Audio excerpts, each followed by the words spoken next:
grandes ideas de la filosofía. Lógica. La lógica es el lenguaje del razonamiento. El término lógica proviene del griego logos, que significa discurso, pero se aplica al campo de la inteligibilidad y del pensamiento ordenado. La lógica se define formalmente como la ciencia que se ocupa de la validez de la inferencia y la demostración. La profunda comprensión de la lógica presenta más matices y se revela sumamente atractiva para los filósofos. La lógica se ocupa fundamentalmente de los principios del razonamiento válido, como por ejemplo qué es necesario para considerar que una argumentación sea lógicamente válida. Es decir, trata de explicar qué son los principios del razonamiento válido de la manera más sistemática posible.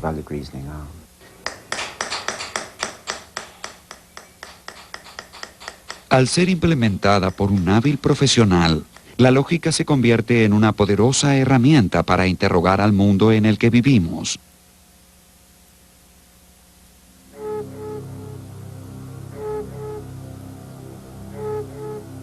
La lógica filosófica introduce el rigor y la claridad de la matemática al lenguaje de los filósofos.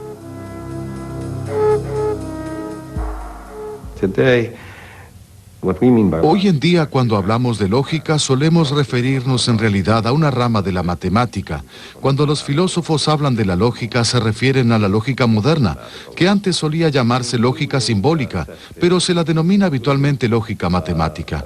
La misma comprende las teorías de los conjuntos y la teoría de las funciones computables, que es el aspecto matemático de lo que se conoce como la ciencia de la computación.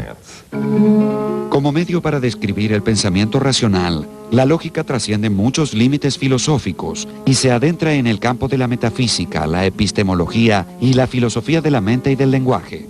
Es una herramienta para trabajar sobre ciertas nociones básicas como la referencia, la predicación, la identidad, la verdad, la negación, la cuantificación, la existencia, la necesidad, la definición y la consecuencia.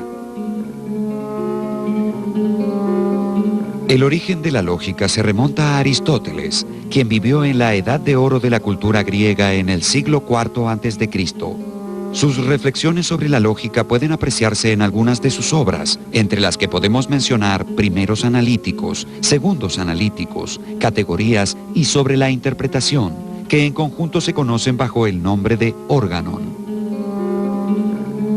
Aristóteles deseaba establecer reglas que permitieran a los ciudadanos griegos detectar una argumentación formalmente válida y correcta de otra inválida y por lo tanto incorrecta.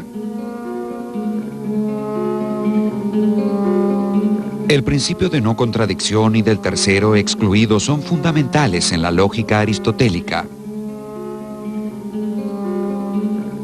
El principio de no contradicción sostiene que ninguna proposición puede ser verdadera y falsa a la vez, mientras que el principio del tercero excluido sostiene que una proposición debe ser o bien verdadera o bien falsa. Aristóteles creó su sistema de lógica formal a fin de poder determinar la validez de una argumentación independientemente de su contenido. El centro de la lógica formal aristotélica es el silogismo, una forma de argumentación compuesta por dos premisas y una conclusión, como por ejemplo, todos los hombres son mortales. Sócrates es un hombre, por lo tanto, Sócrates es mortal. Durante mucho tiempo la lógica estuvo dominada por Aristóteles y su teoría del silogismo. Podría decirse que él tenía una visión muy simple acerca de lo que es un razonamiento. Un típico ejemplo de razonamiento para él sería: todo A es B, todo B es C, por lo tanto, todo A es C. Un silogismo es un discurso en el que, una vez concedidas ciertas cosas, se siguen o concluyen necesariamente otras distintas. Me refiero con esta última frase a que las mismas producen la consecuencia, y por ello no se requiere de ningún otro término adicional para hacer que la consecuencia sea necesaria.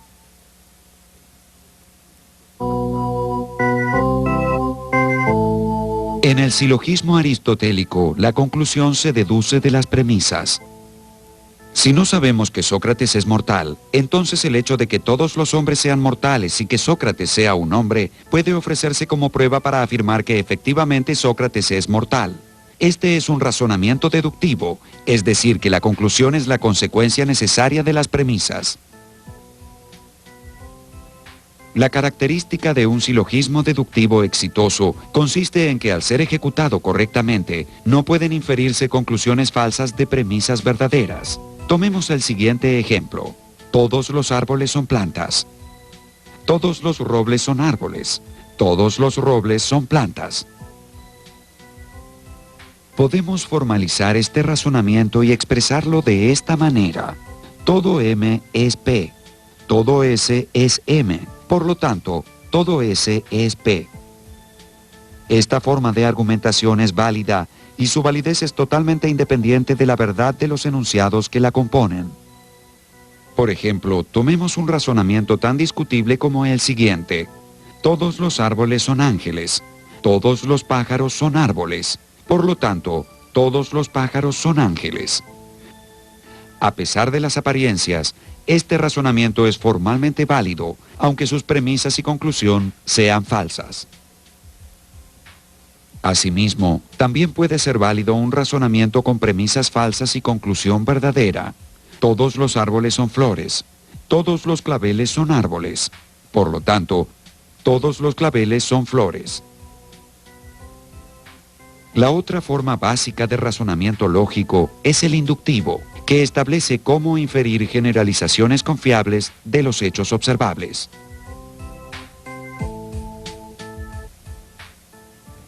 Aristóteles no hablaba únicamente sobre la deducción, sino también sobre la inducción. Desde ya, él no empleaba el término en latín, sino el término griego del que fue traducido.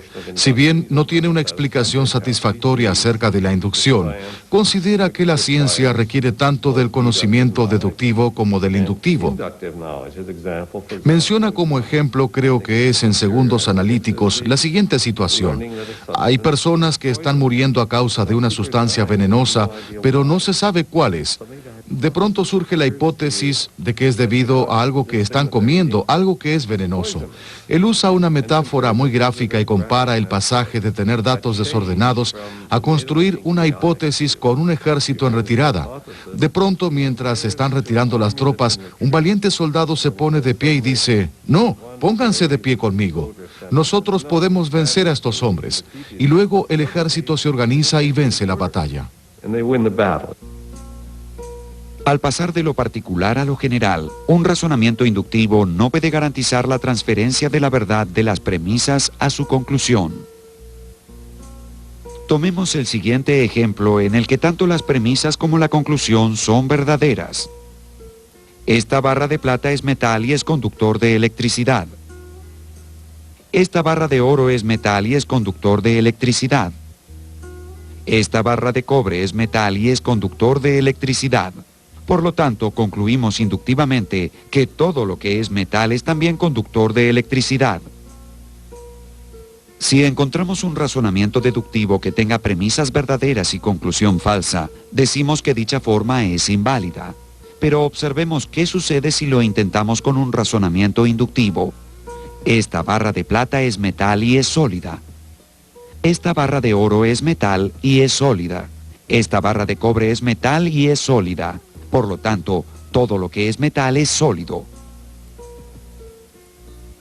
Desde ya, esta conclusión es falsa. El mercurio es metal y es líquido. A diferencia de lo sucedido con el razonamiento deductivo, Aristóteles no pudo encontrar en la inducción un método formal para determinar su validez. Es por ello que Aristóteles afirmaba que la inducción no es demostrativa y la relegó a un segundo nivel de importancia. No podemos establecer por inducción una verdad universal sobre la evidencia aportada por grupos de particulares que no ofrecen ninguna excepción, porque la inducción no demuestra cuál es la naturaleza esencial de una cosa, sino si la misma tiene o carece de cierto atributo.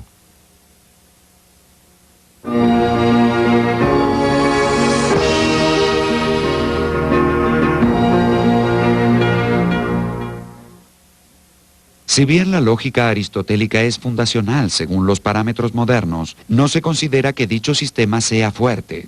Con el paso del tiempo, presentó graves defectos formales y depositó demasiada confianza en el silogismo deductivo. No obstante, aún permanece abierta la pregunta acerca de hasta qué punto la debilidad de su lógica socavó la totalidad de su obra filosófica. Aunque la lógica aristotélica fuera pobre, no creo que su pensamiento filosófico se viera empobrecido como resultado de ello. Muchas personas consideran lo contrario y piensan que Aristóteles cometió todo tipo de errores debido a su lógica. Pero yo creo que un gran pensador puede trascender su propia opinión acerca de cómo se debe proceder en el campo de la lógica.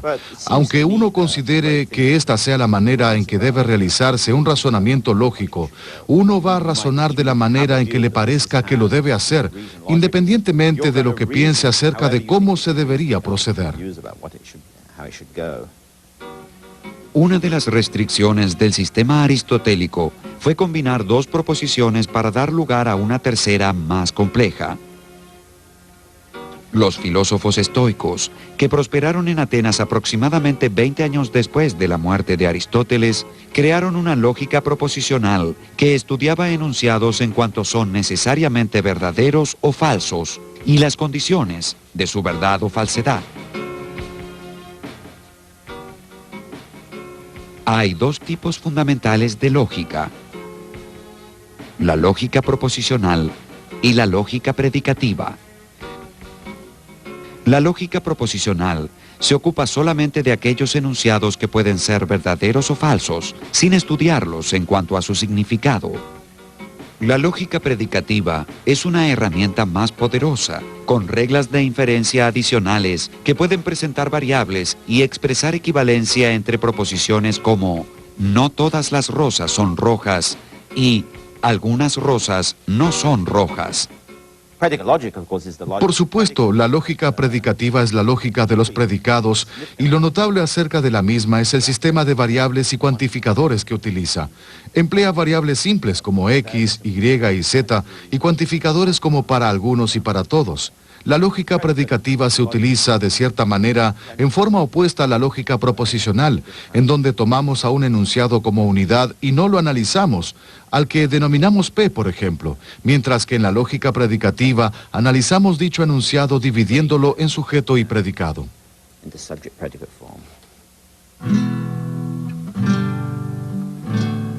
El aporte que los estoicos hicieron a la lógica pasó virtualmente inadvertido durante siglos. Algunos filósofos medievales, como por ejemplo Walter Burley, Guillermo de Ockham, John Buridan, Alberto de Sajonia y Paolo de Venecia, se concentraron en reforzar la lógica aristotélica y hacer importantes aportes a la misma. Sin embargo, el avance inexorable de la ciencia hizo necesaria la aparición de nuevos sistemas de pensamiento, y fue el filósofo inglés Francis Bacon quien formuló un sistema que habría de desafiar la ortodoxia del órganon de Aristóteles. Bacon no fue muy modesto al presentarse a sí mismo como el creador del nuevo órganon, de una nueva lógica para interrogar al mundo. La lógica antigua era útil para presentar lo que uno ya sabía, pero no para descubrir cosas nuevas. Lo que Bacon intentó hacer en el nuevo órganon fue precisamente proveer un método para interrogar al mundo que implicara ir por el mundo recogiendo datos y organizándolos en diferentes tablas y poder extraer conclusiones teóricas de los datos que hayamos ingresado a dichas tablas. Bacon quiso presentar una manera racional de organizar la experiencia y de interrogar la naturaleza, de forma tal que con esta combinación de razón y experiencia realmente pudiéramos progresar. Si bien mi método es difícil de practicar, es no obstante sencillo de explicar y consiste en lo siguiente. Propongo establecer etapas de certeza progresivas. Acepto la evidencia de los sentidos, guiada y protegida por un proceso de corrección cierto. Pero rechazo en su mayor parte la operación mental que sigue el acto sensorial. En lugar de ello, introduzco y expongo un nuevo camino seguro, en el que la mente pueda trabajar, comenzando directamente con la más simple de las percepciones sensoriales. En el siglo XIX, los filósofos comenzaron a aplicar activamente estructuras matemáticas al campo de la lógica. Esta revolución matemática marcó el comienzo de lo que hoy se conoce como la lógica moderna. La lógica hizo eclosión después de 1854, cuando George Boole, un gran matemático inglés que también hizo importantes aportes a la teoría de las ecuaciones diferenciales y creó lo que se conoce como el cálculo de las diferencias finitas, inventó el álgebra de la lógica o álgebra de clases, un aporte que, si bien hoy en día es considerado como algo elemental, todavía representa un logro importante. Después de 1854, la lógica no dejó de evolucionar.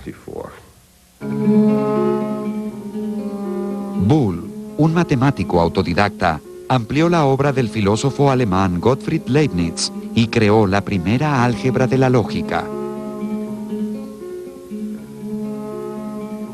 Boole descubrió que los símbolos de la lógica se comportaban de la misma manera que los algebraicos y utilizó a estos últimos para expresar proposiciones hipotéticas, tales como: si A y B, entonces C y D, pero A y B, entonces C y D. Pero en lugar de tratar los términos del silogismo A, B, C y D, estimó más importante considerar en general la verdad de las proposiciones. Entonces, si P es verdadera, entonces Q será verdadera, donde P y Q representan proposiciones. Este razonamiento será perfeccionado por el matemático Gottlob Frege, dando origen a la lógica proposicional. El avance decisivo realmente se produjo en el siglo XIX, y aunque diversas personas estuvieran interesadas en ver cómo o qué podían mejorar en la obra aristotélica, fue Frege quien logró el verdadero progreso e introdujo la era moderna de la lógica, con lo cual las dos figuras principales serían Aristóteles y Frege. Gottlob Frege era un intelectual poco conocido en su época, un matemático que se propuso demostrar que las leyes aritméticas podían reducirse en última instancia a la lógica, lo cual se conoce bajo el nombre de logicismo. Hizo el aporte individual más importante para el estudio de la lógica en la historia de dicha disciplina. Fue el primero en identificar la distinción entre los axiomas lógicos y las reglas que son necesarias para realizar una deducción. Dio los primeros pasos hacia la axiomatización de la lógica. Creó el cálculo proposicional y refinó la noción aristotélica de la cuantificación. El pasaje de la era aristotélica a la era moderna había concluido.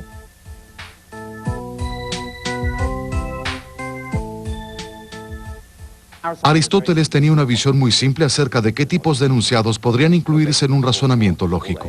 Presentaba fundamentalmente 4 formas. Toda A es B, ninguna A es B, alguna A es B y alguna A no es B. Y básicamente intentó descifrar cuáles son los patrones de inferencia válidos involucrados en dichos enunciados, un logro verdaderamente importante.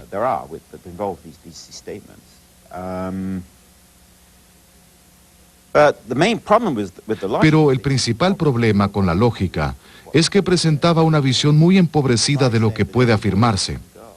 El enunciado "todo niño ama a una niña" no puede enmarcarse fácilmente dentro del tipo de enunciados que Aristóteles tenía en consideración. Entonces, él no podría abordar el razonamiento que estos enunciados implican. El gran avance de Frege fue ver cómo organizar estos enunciados diferentes de manera sistemática, y una de sus grandes innovaciones fue explicitar el uso de las variables en la lógica. Entonces, él expresaría el enunciado "todo niño ama a una niña" de la siguiente manera: para cada X, siendo X un niño, hay una Y. Luego, Y es una niña amada. Entonces, X ama a Y. E introdujo este sistema de variables y cuantificadores, lo cual le permite expresar una variedad mucho más amplia de enunciados y proveer una explicación mucho más integral de lo que puede ser el razonamiento lógico.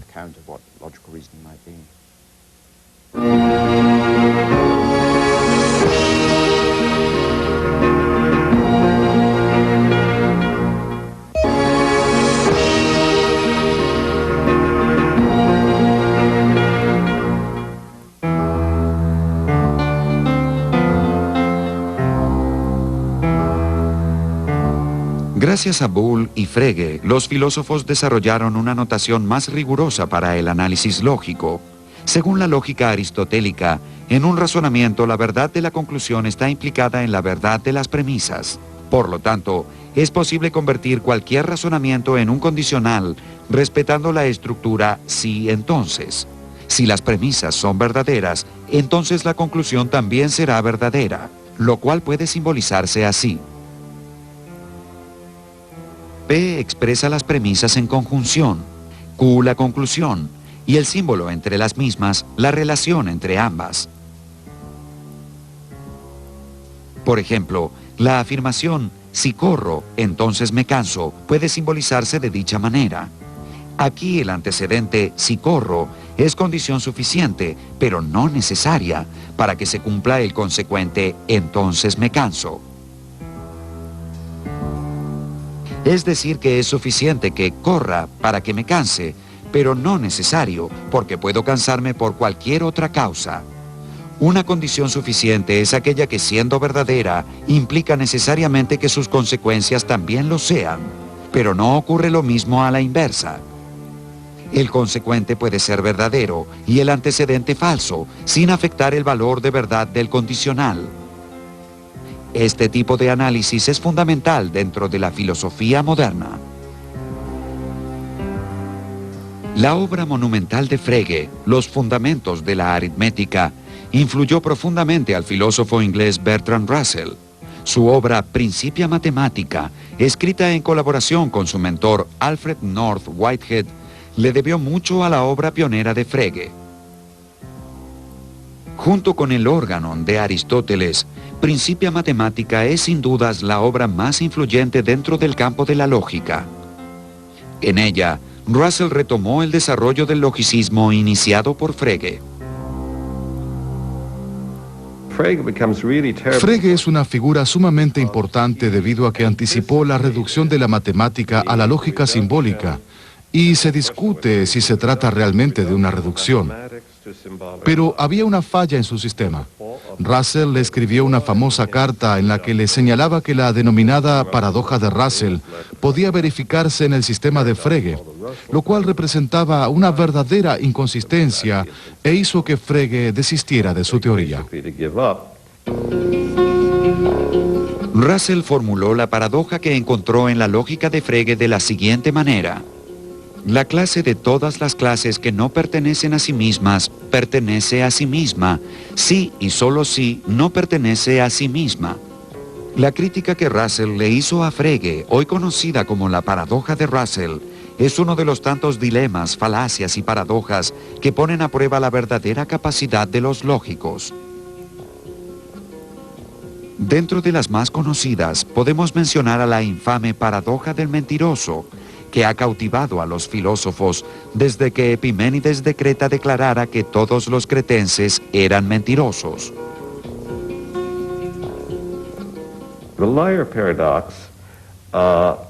Si bien esta no es su forma más antigua, la paradoja del mentiroso consiste en lo siguiente.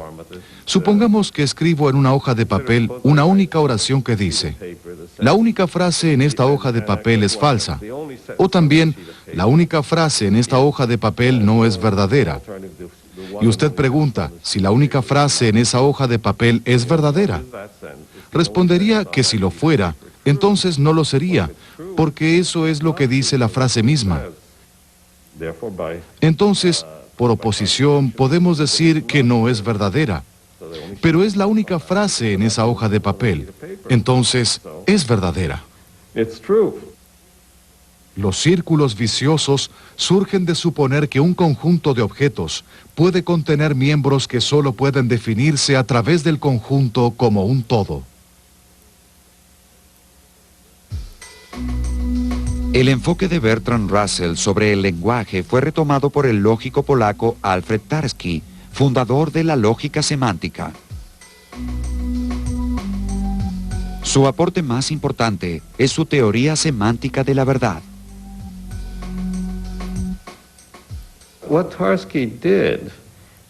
Tarski sostuvo que si usted tiene un sistema de notación formal, por ejemplo, un lenguaje formal como el que crearon Russell y Whitehead, en el que se puede expresar toda la matemática moderna, inclusive la prueba de Wiles sobre el teorema de Fermat, o si usted tiene un lenguaje formal como el creado por la ciencia de la computación, cuyas implicancias filosóficas serán discutidas por mucho tiempo, advirtió que era posible decir que un enunciado era verdadero sin utilizar el término verdadero, simplemente repitiendo el enunciado.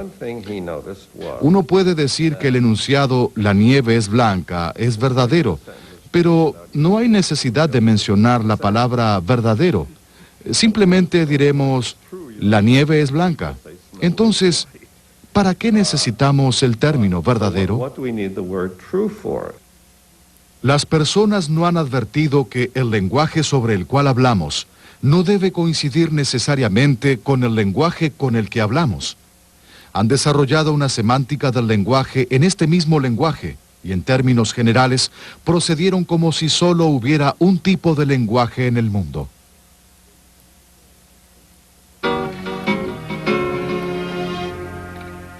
El matemático alemán David Hilbert, a comienzos de la década de 1920, formuló una propuesta para formalizar la matemática de manera axiomática. A esta propuesta se la denominó el programa de Hilbert e introdujo a la lógica dentro del campo del lenguaje. La lógica dio un giro lingüístico, no tanto con Frege, sino más que nada con Hilbert, quien elaboró un programa en la filosofía de la matemática en el que debía probar que la matemática era realmente consistente. Entonces, en realidad tenía que tratar a la matemática en sí como un objeto matemático, por lo cual centró su atención no en los objetos matemáticos en sí, sino en los símbolos matemáticos. Esto es lo que se conoce como metamatemática. Y la lógica realmente despegó a partir de ese momento. Gran parte de la lógica no se ocupaba de las cosas reales en sí, es decir, de aquello sobre lo que estamos hablando, sino del lenguaje real que utilizamos para referirnos a ellas. Entonces, si bien creo que dicho enfoque puede resultar extraño para Frege y Russell, había dudas acerca de si estaban refiriéndose a lo que dicho lenguaje representa o al lenguaje en sí.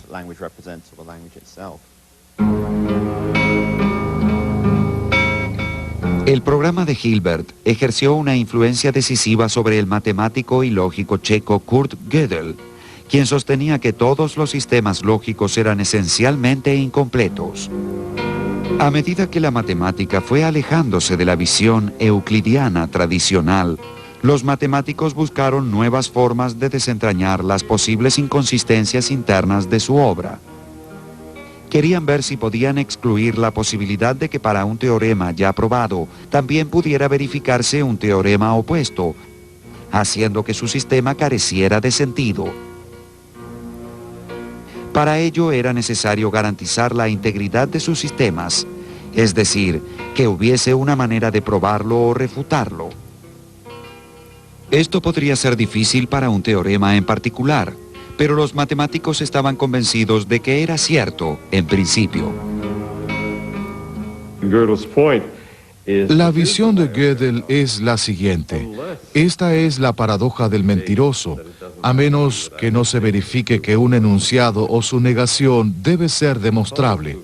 Entonces, gracias a que demostrable no es lo mismo que verdadero, pudimos evitar que lograra producir la paradoja del mentiroso, lo cual hubiera sido negativo, ya que, a diferencia de la paradoja de Russell, que requiere de una teoría de conjuntos muy fuerte para poder desarrollarla, el teorema de Gödel es un teorema de aritmética elemental, que podría demostrar que toda la teoría de los números es inconsistente, es decir, que tiene ciertas contradicciones.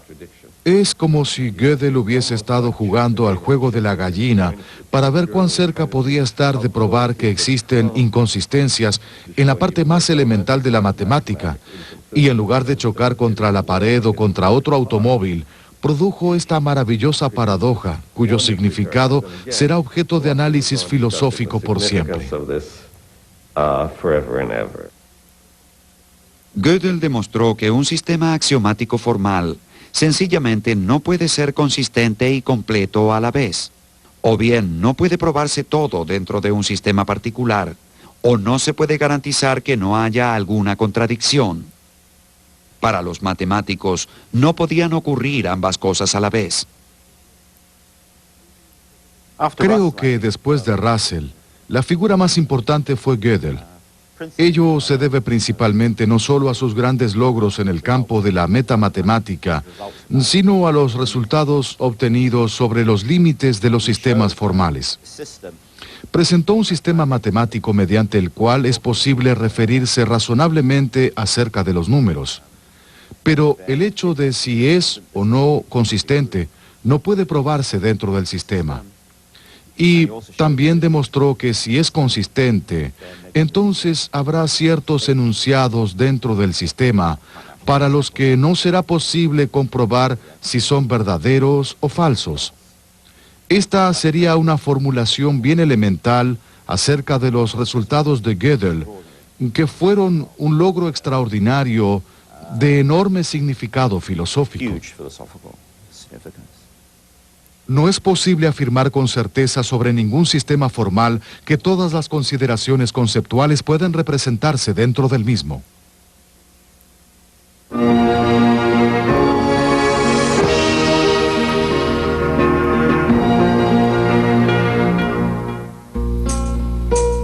Gödel frecuentaba un grupo de pensadores que se reunía en Viena para discutir aspectos filosóficos. Este grupo, conocido como el Círculo de Viena, estaba compuesto por Moritz Schlick, Rudolf Carnap, Otto Neurath y muchos otros. Se inspiraron en los rápidos avances de la ciencia y la lógica e iniciaron un movimiento denominado positivismo lógico. Según la visión positivista, un enunciado acerca del mundo podía tener sentido si y solo si podía verificarse empíricamente o si se podía demostrar su verdad a través del análisis lógico de sus signos o símbolos. La lógica se había ubicado en el centro del debate filosófico. A medida que la lógica evolucionó en el siglo XX, la misma influyó profundamente en el desarrollo de la ciencia de la computación. George Boole había expresado enunciados usando un código binario compuesto por unos y ceros que le resultará familiar a cualquier programador contemporáneo. La máquina de Turing es la representación abstracta del funcionamiento de una computadora y recibió su nombre en honor al lógico matemático inglés Alan Turing. La máquina de Turing es un invento destinado a formalizar el funcionamiento de una computadora. Consiste realmente en un procedimiento mecánico que procesará cierto resultado. Entonces, en realidad, la máquina de Turing es un conjunto de instrucciones expresadas que hoy en día recibirían el nombre de algoritmos, a las que uno presentará un problema y las mismas nos proveerán un resultado, sin necesidad de utilizar el entendimiento, el ingenio o la creatividad. Y eso es precisamente lo que hace una computadora. Es un simple conjunto de reglas mecánicas. Turing descubrió la manera de hacer una máquina que comprende una cinta que se mueve y borra ciertos elementos. Es precisamente la idea de una computadora. La máquina de Turing es simplemente una computadora, un sistema completamente mecánico que manipula símbolos. Uno de los aspectos de la lógica que ha intrigado a los filósofos por siglos es la inducción, que regula cómo inferimos reglas generales de los hechos que observamos. Como no ofrecía la certeza lógica de la deducción, Aristóteles tenía profundas sospechas acerca del razonamiento inductivo, sospechas que luego fueron compartidas por muchos filósofos. En realidad, la inducción no jugó un papel muy importante debido a la idea equivocada de Aristóteles de que la inducción era un sostén provisorio y que cuando uno descifrara qué estaba sucediendo, era posible encontrar ciertos principios intuitivos a priori, a partir de los cuales se podía aplicar la deducción. Dicho error resultó extremadamente costoso, ya que no fue sino hasta la generación de Francis Bacon que se advirtió que no se puede hacer ciencia por métodos a priori, sino que es necesario usar la inducción. La inducción no es un sostén provisorio ni algo que deba ser superado por una reflexión apodíctica, sino que es esencial.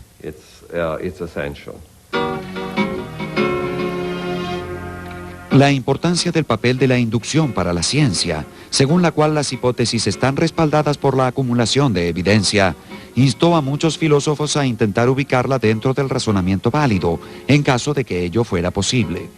El filósofo austríaco Karl Popper sostuvo que en la vida diaria utilizamos un método de prueba y error que puede parecer inductivo, pero cuya estructura lógica era completamente diferente.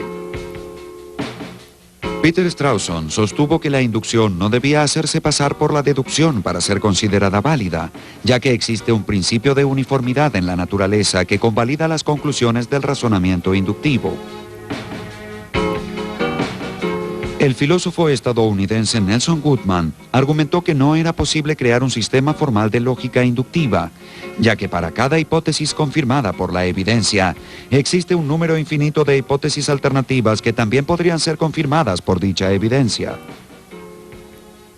La teoría de la confirmación bayesiana, que debe su nombre al matemático inglés del siglo XVIII Thomas Bayes, es un método que apoya la lógica inductiva basándose en la probabilidad estadística, mediante la combinación del sentido común y la evidencia observacional.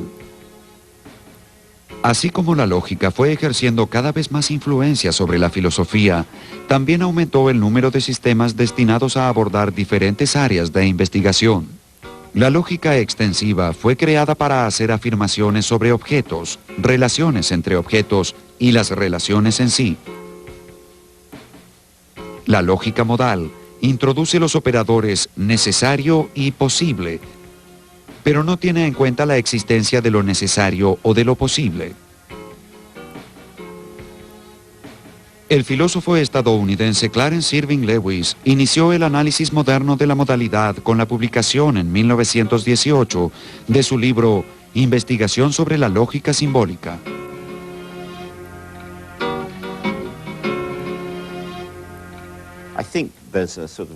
Creo que existe un movimiento moderno que comenzó con Lewis a comienzos del siglo pasado y persiste hasta nuestros días.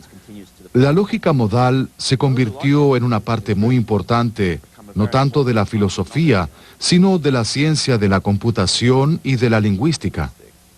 Muchos movimientos lingüísticos y enfoques importantes sobre el comportamiento de programas se basaron en la lógica modal. Asimismo, la lógica modal es de suma utilidad para discutir aspectos de la filosofía del tiempo. Entonces, es una rama de la lógica que tiene gran influencia, tanto dentro como fuera del campo de la filosofía. La lógica deóntica introduce los operadores debe y puede dentro del lenguaje lógico y presenta un nuevo tipo de lenguaje en la discusión filosófica de la ética.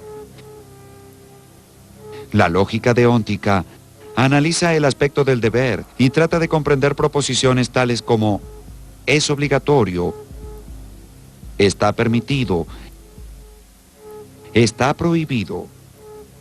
La lógica epistémica, tal como lo indica su nombre, se ocupa de los aspectos epistemológicos inherentes a proposiciones del tipo de Tomás sabe, María supone o yo creo.